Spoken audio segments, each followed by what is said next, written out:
Cuando Dios dice que nos tiene tatuados, dice ahí la palabra en Isaías que nos tiene entresacados en la palma de su mano. Cuando el Espíritu de Dios mora en su vida, la gente lo verá como una persona que prospera. Tal vez usted dice, no tengo más que lo mismo que siempre he tenido, pero habrá gente que lo verá como alguien a quien seguir, alguien a quien tomarle el consejo, la palabra, el comentario. Dice ahí que hasta que sea derramado sobre nosotros el Espíritu de lo alto, el desierto, la carencia, la dificultad será convertido en un campo fértil, en un campo que dé fruto, en un campo que dé crecimiento, en un campo que dé grandes bendiciones hacia los que le rodean. Y no solamente en un campo fértil, dice ahí que bendición tras bendición, porque el campo fértil será estimado, ¿qué dice? Por bosque. ¿Cuántos hemos estado en un bosque? Dios me permitió conocer el bosque de Chapultepec, el señor bosque de Chapultepec. Y hay árboles que tienen muchos años. Un día escuché en Oaxaca hay un árbol que tiene más de 400 años. Y es un árbol que entre 15 personas con los brazos abiertos así pueden rodearlo. Imagínese usted qué dimensión tiene ese sabino. ¿Puede imaginarse usted 15 personas dándole la vuelta a un árbol? No sé si tal vez el árbol pueda caber aquí adentro. La dimensión del tronco, del ancho del tronco. Imagínese usted. Un bosque tiene toda clase de árboles. Un bosque tiene toda clase de plantas y de frutos. Y dice aquí que no solamente el desierto será convertido en un campo fértil, sino que el desierto será estimado, lo que antes fue desierto y que era campo fértil, ahora será estimado como un bosque, un lugar donde se dan las cosas naturales, un lugar donde el fruto se da sin pedirlo, un lugar donde se encuentra la bendición del Señor sin trabajar tanto. Y no que sea malo trabajar, sino que no tendrá que cansarse. El fruto vendrá solito. Pero ¿qué es necesario? Dice allí la clave en el versículo 15 al principio, hasta que sobre vosotros sea derramado ¿qué? El Espíritu de lo alto.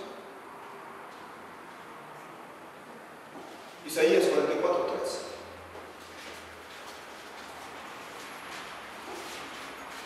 Es un pasaje que algunos lo tienen muy conocido, pero no podemos pasarlo por alto, porque dice el Señor: derramaré agua sobre sequedad y río sobre la tierra árida, mi espíritu ¿sobre qué?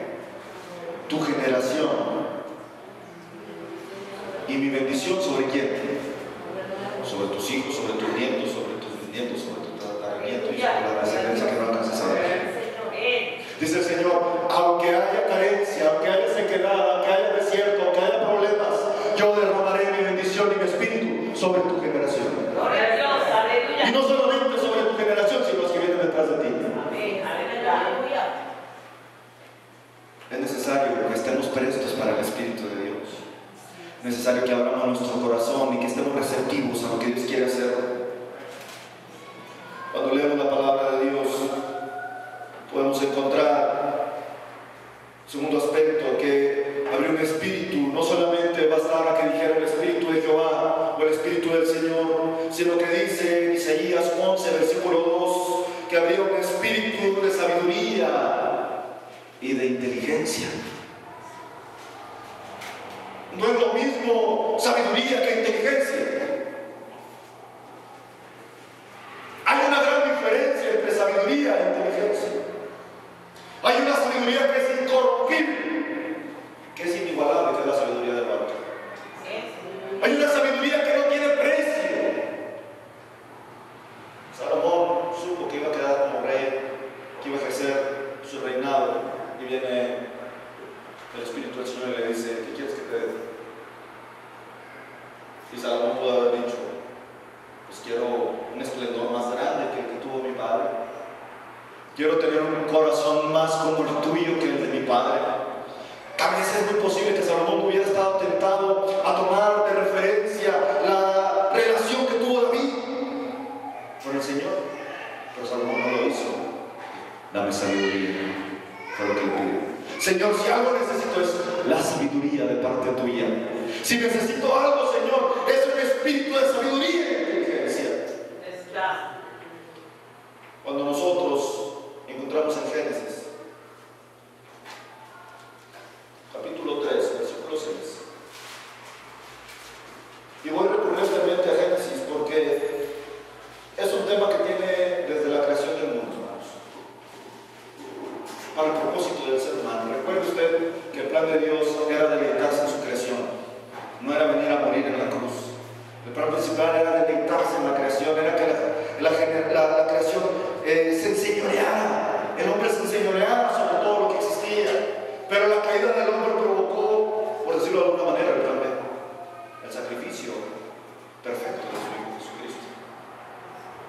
Y cuando encontramos en Génesis capítulo 3, versículo 6, y dice ahí: y vio la mujer que el árbol era bueno para comer y que era agradable a los ojos y árbol codiciable para alcanzar, ¿qué, hermanos? ¿Qué quiso alcanzar la mujer?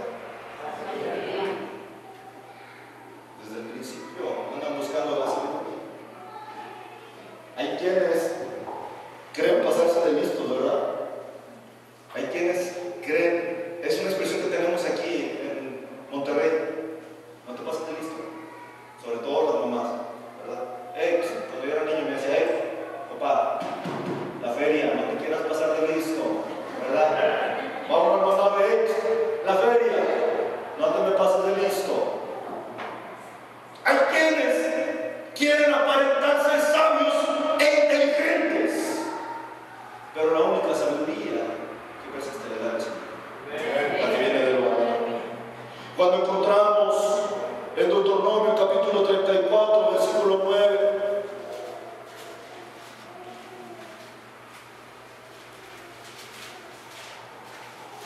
dice la palabra de Dios: y Josué, hijo de Nun, fue lleno del espíritu de ¿qué, hermanos?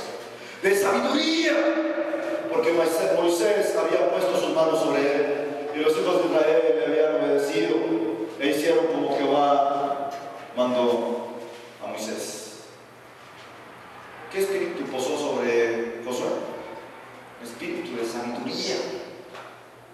Cuando encontramos en Job capítulo 12, versículo 13, podemos ver claramente que Job reconoce que la única sabiduría que persiste es la del Señor. Cuando Job está diciendo en el capítulo 12, versículo 13 del mismo libro: con Dios está la sabiduría y el poder, suyo es el consejo y la inteligencia. Cuando queremos hacer algo, ¿a quién tenemos que recurrir? A Dios. Cuando queremos emprender un negocio, ¿en quién tenemos que ir? Cuando de allá afuera dicen que la economía está inestable, que no invierta, que no haga, que no ponga un negocio, Dios dice: si yo te digo, hazlo. Si yo voy delante de ti, no tengas miedo, no te apartes ni a derecha ni a izquierda, porque yo estaré contigo todos los días hasta el fin del mundo. El Señor nos invita a considerar su palabra como la fuente de sabiduría e inteligencia. El Señor nos invita a considerar que Él es el que da la sabiduría al pueblo. Job 28:28 dice algo similar: y dijo al hombre: he aquí que el temor del Señor es que la sabiduría, y el apartarse del mal, la inteligencia. La sabiduría tiene que ver con el saber los procedimientos, lo que es correcto, entender lo correcto. La inteligencia tiene que ver con la práctica. La inteligencia tiene que ver con el analizar las cosas que estamos haciendo y saber que a Dios le agrada o no le agrada. Job reconoce abiertamente que la sabiduría viene de lo alto. El salmista mismo en el Salmo 111, versículo 10, reconoce y dice: el principio de la sabiduría es el temor de Jehová. Buen entendimiento tienen todos los que practican sus mandamientos, y su loor permanece para siempre. La sabiduría que proviene de lo alto no perece. La sabiduría que viene de lo alto no pasa de moda. La sabiduría que viene